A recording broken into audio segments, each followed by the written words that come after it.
Hello everybody, back here again with our vlog a day, and today is Tuesday the 3rd, and today was a gorgeous, beautiful day outside. Absolutely just stunning on so many different levels. It's gonna be a great week, and then we head off to North Carolina. It should warm back up here again, so it will work out just fine for us. So got this morning, hopped in the tub like I do, spent about an hour in the tub. It's kind of my time. I check Facebook and a couple other things, but mostly to soak my body in the hot water, trying to get my body loosened up to start moving again. Doing a bunch of leg stretches for my heel and the plantar fasciitis I'm fighting with, the broken bone off there, which is hopefully the ultrasound can help basically break that down and let my body reabsorb that broken bone is what I'm after. Then after I get that broken bone reabsorbed, then I have to just continue doing my stretches and whatnot to keep from having it happen again. So we'll see what happens. Got a couple of things around the house done here, nothing really major. I had to run over to Beachside for my chiropractor / physical therapist appointment, and last week when I was there, they did cupping on me, and I still have bruising on my back and my neck from the cupping. Holy crap, it's so tight, and my neck, really adjust my neck, like still hurts to touch my neck and turn my head certain ways. My body is really taking a beating. It's not the best I've had, lately, not feeling that great. So, but went ahead, and then like I said, when I was there last week, I don't know if I mentioned or not, but I felt like they kind of forgot why I was there, was the foot.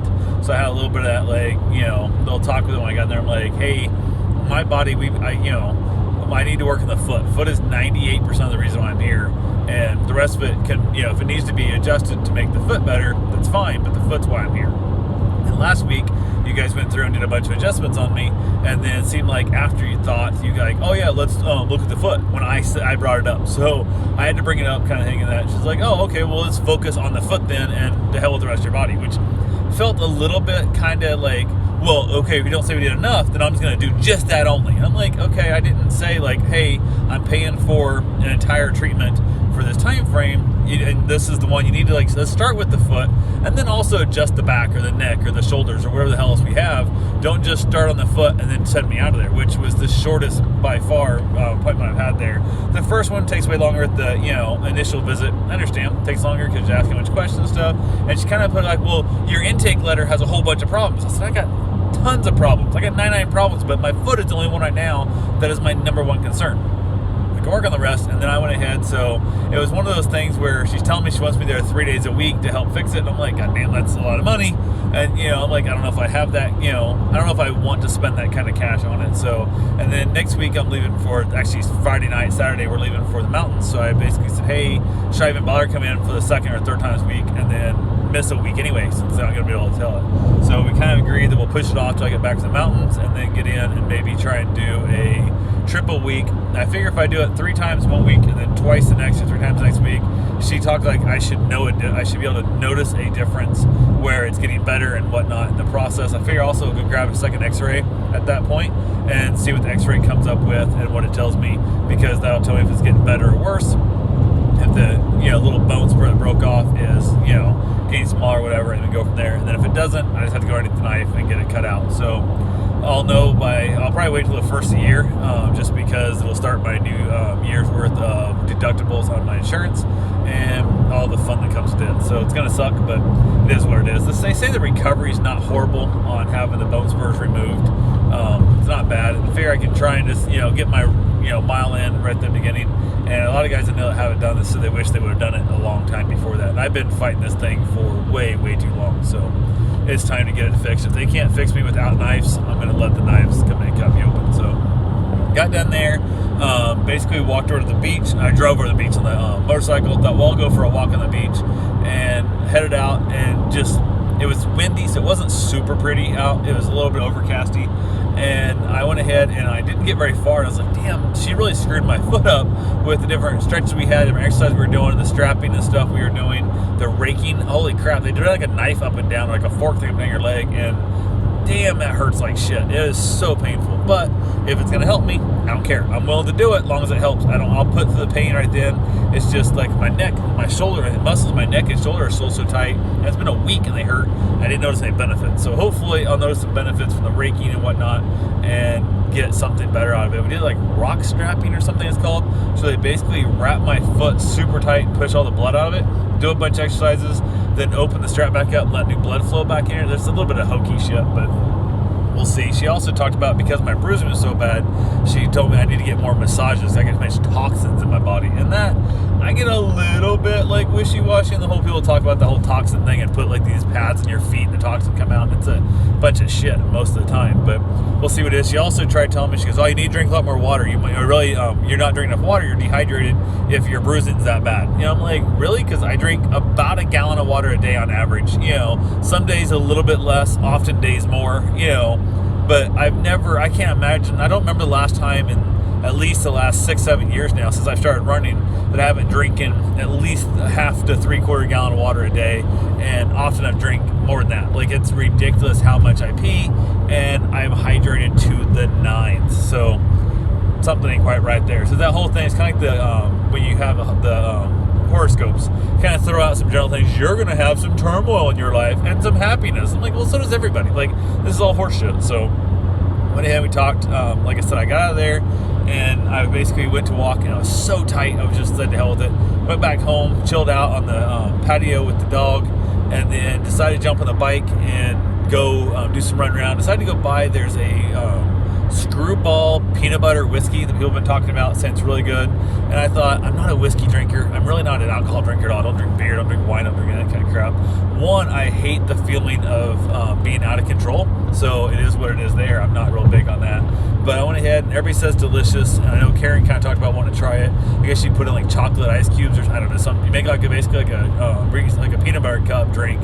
And I said, hey, that's cool, I'll pick it up. So I went there and got it. One of the new, actually, that was a Ferrari. That was a Ferrari. I thought it was one of the new Corvettes, but it's a Ferrari went by. I'm like, that paint job didn't make sense with that car, but it is what it is. So went ahead and basically picked that up over at ABC. It's not super expensive, like $27 a bottle, but got it home, basically chilled out, hung around the house a little while. Karen got home from work. She went for her walk. I went ahead, I was not walking. My foot was killing me. This after the crap, I was like, I don't feel like walking with you, baby. So she went out for that. Got back, and we basically went ahead, had ourselves a nice little dinner.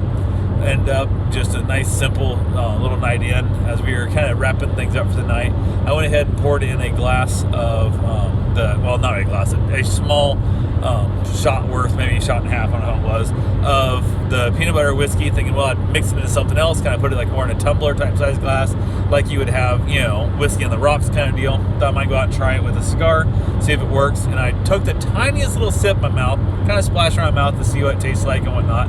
And then I was like, surprisingly, not that bad. The smell is horrendous. I hate the smell of alcohol, but I don't like the smell of any alcohol. So it is what it is there. It brings back a lot of bad memories of growing up with an alcoholic father and living in a bar, you know, on weekends and whatnot. So went ahead and handed it to her. I'm like, here, you want to have a taste and some stuff? And she takes it and just shoots it back like she's a damn, you know, freshman at frat boy on pledge week, and just knocks this thing back. And I was like, well, did you even taste that? Like, how could you have tasted that? Like, that thing went down before it even had a chance to touch taste buds. And it started just laughing out of nowhere. And it reminded me, I hadn't thought about it in years.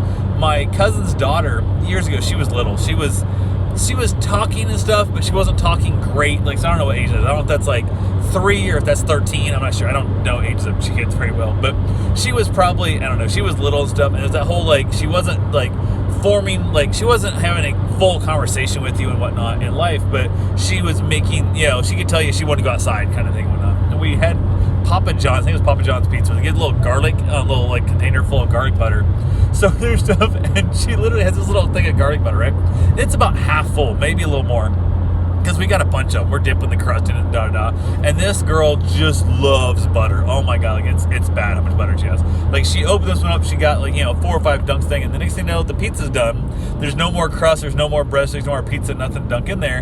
And she looks up at us, and she takes it, and she goes, I drink? And there was, like, I know Stacy and I were there, my cousin, myself, I can't remember who else was in the room, but there was 2 or 3 of us that went, no! Like, don't drink! And she goes, whoop, just shot that thing back again like a frat boy at pledge week at college. You know, I was like, oh shit. And I looked at her, I said, you're gonna have a hard one here. And oh my god, I started dying laughing. So out of nowhere, so I rarely ever call my cousin. Like, we'll talk through text and stuff or whatnot. Every once in a while I'll talk to her, but I never just like dial up her phone out of nowhere. I'm not that dude. I'm the one who'll text you, go, hey, if you're not, if you're free, can I call you? Or if you're free, can you call me, kind of thing. And I just out of nowhere just dialed her up, so I was dying laughing. And my poor wife is there. She has no idea what's going on. She's just like, what? She goes, it wasn't that bad. I'm like, baby, there was like a shot and a half in there. Like, you didn't, this was not like, oh, just a dribble. She goes, why do you know there's that much as a glass? I'm like, well, don't shoot it back. Like, what the hell? It cracked me up. Because she was thinking like this little tiny amount, like she's probably thinking like a shot glass, it's whiskey. Not realizing that it was a giant tumbler glass. I was, oh my God, I laughed so hard. We haven't laughed, like, just stupid stuff in our life is not like happening. We're not going out, we're not seeing people, we're not doing crap. And I just died laughing. So I called my cousin, gave me a chance to talk to her for a little bit, chatted about life and all the fun that comes with it and whatnot there as well. So I'm really glad my wife shot back my peanut butter whiskey and stole my drink. So put a little more in there, dropped an ice cube, mixed a little bit of water, just kind of dilute it down a little bit, and basically knock that thing out as we sit there and chat a little bit and stuff. And I wasn't certain I want to try it with a cigar, but it's a very tasty little drink. So we got to find some kind of chocolate liqueur or something else to help mix into it to kind of make ourselves our own little specialty drink. But it is what it is. But anyway, that's all I got for right now, guys. I will talk to you tomorrow. Have yourself a safe, wonderful day. Thanks for watching.